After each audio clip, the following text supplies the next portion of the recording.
Kevin O'Leary spending $13 million on a Kobe MJ dual logo man 1/1 auto has been the talk of the town lately. But there's another card that I think is far more shocking. A base autograph just sold for $585,000. Is it a normal card? No. But is it still a base auto technically? Yes. Let's talk about it.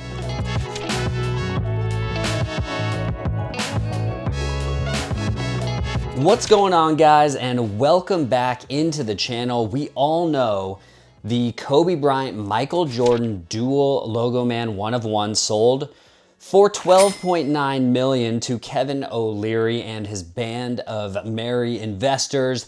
It's the most expensive card ever sold, eclipsing an SGC 9.5 1952 Topps Mickey Mantle, which did $12.6 million in 2022, I believe. But I'm not shocked by that. The hobby is growing. As we all know, people with money are treating cards like fine art. We all know that, not shocking, but a 2018 Shohei Ohtani Topps Finest base autograph just sold for $585,000 on Golden.com just a few days ago. Now, the differentiator here from a true base auto is that this card was signed by Shohei in kanji or Japanese. Kanji autographs do carry a huge premium in the Ohtani market, and for a while now they've been increasing, not steadily, but kind of astronomically. Now, we can't tell for sure how many rookie autos there are signed in kanji from Shohei, but we do know that we tend to find them most in his 2018 Upper Deck Goodwin Champions Sport Royalty cards. The last sale I can find on that one was $91,500 for a BGS 9.5 with a 10 autograph in June. But in just March, 3 months prior to that $91,000 sale, the same exact card sold for just $38,400. That is more than double in just 3 months for a BGS 9.5 with a 10 auto.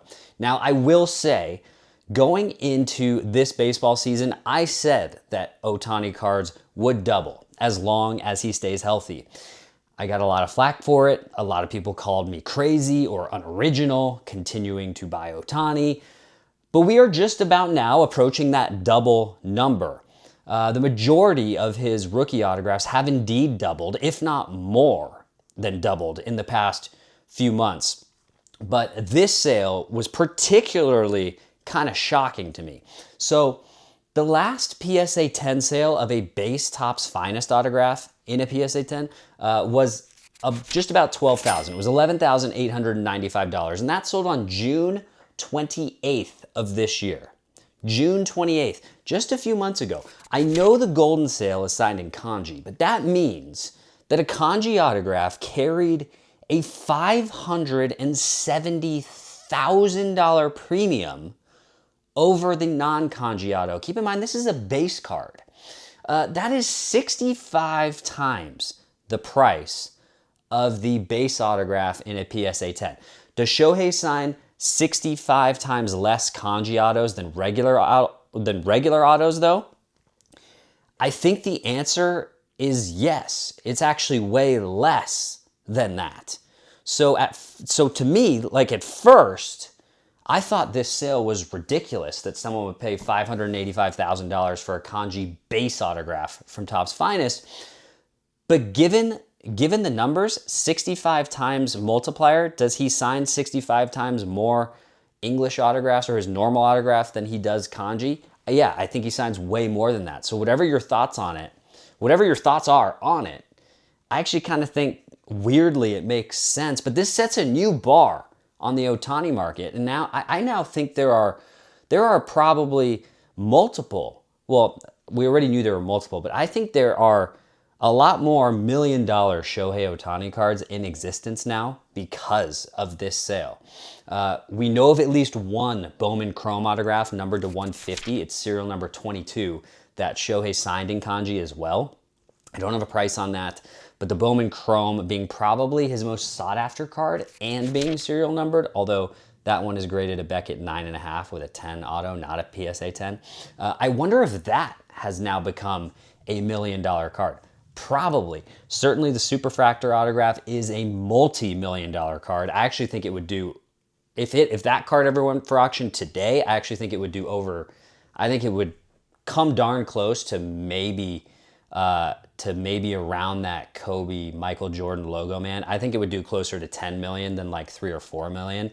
If someone paid 4 million for his 50-50 baseball, honestly, it might be the most valuable card, the most valuable modern card in existence right now.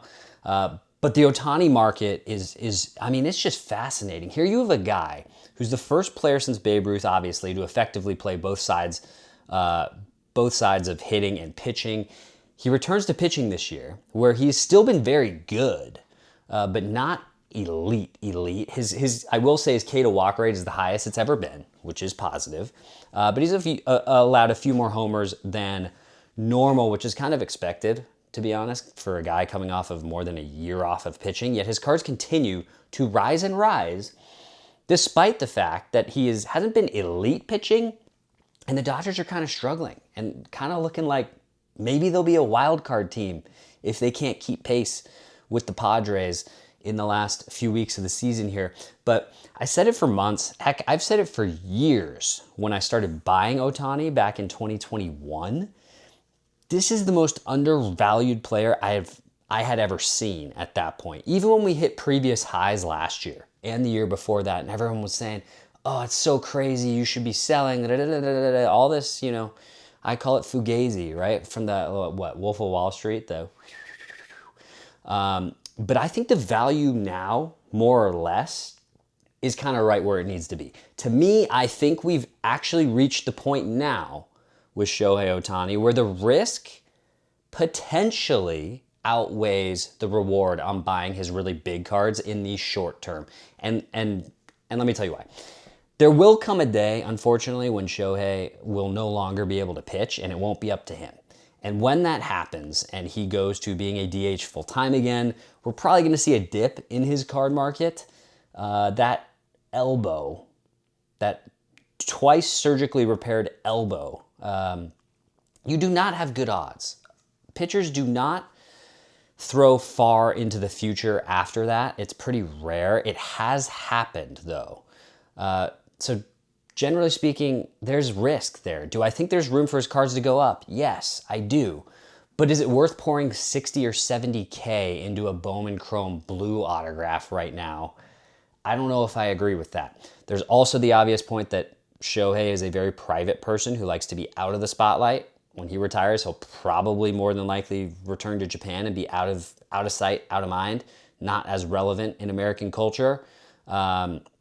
Sure, there will always still be value there, but out of sight, out of mind can have a huge effect on pricing. Now, if you're holding for the long term, like 40, 50, 60, pass it on to my kids type of investment, I can get behind that. But in the short term, it feels like a lot more risk now than ever. What I will say, and you can probably say I'm biased because you guys know that I own some of these cards and they're sitting in a bank vault right now, is that I do think Ohtani's Topps Dynasty RPAs, his Topps Sapphire autographs, and his Topps Inception RPAs are still insanely undervalued.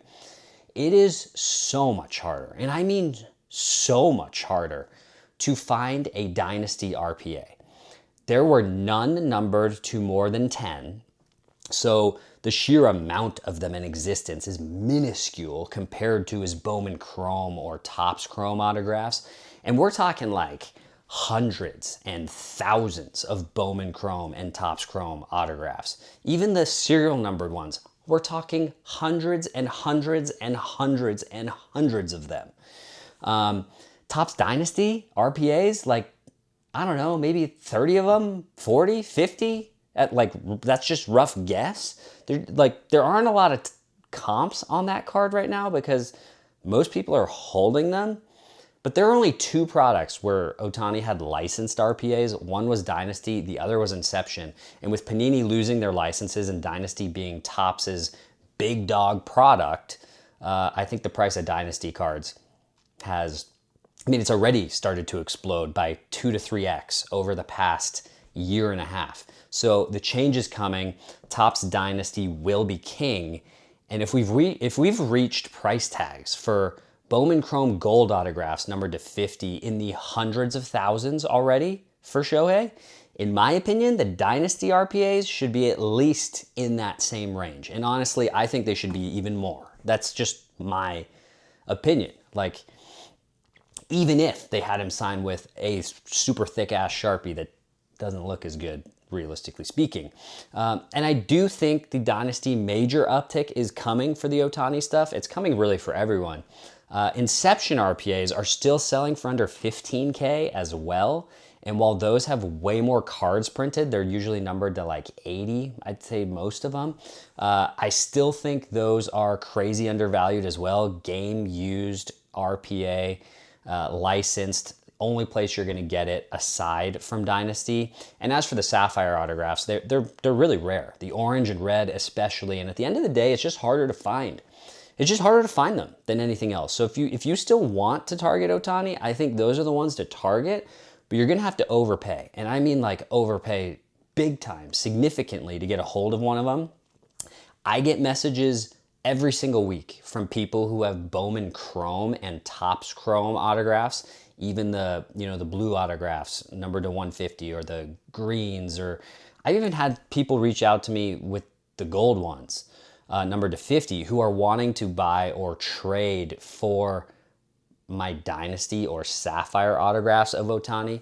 But it's never the other way around, you know? And I think that really says something. I think Ohtani Dynasty RPAs will be bare minimum $100,000 one day, with the parallels reaching into the hundreds of thousands. I really do. I really do. But that'll wrap things up for me today. A $585,000 Ohtani base Topps Finest Kanji auto sale really just kind of had my head spinning. Wanted to share my thoughts with you on it, and honestly want to hear what your thoughts are on it too. These premiums for the Kanji autos are just wild, but I sort of get the 65 times multiplier if you compare with how many Kanji rookie autos he actually signed. They're basically like one of ones outside of the Sport Royalty set. But where do you think the Ohtani market is heading if you're trying to buy? Which of his cards are you still targeting, or are you selling them right now? Let me know in the comments below, and don't forget to like, comment, and subscribe to the channel. I really appreciate you being here with me. So until next time, I'll see you guys at the next one. Mr. Hollywood, out.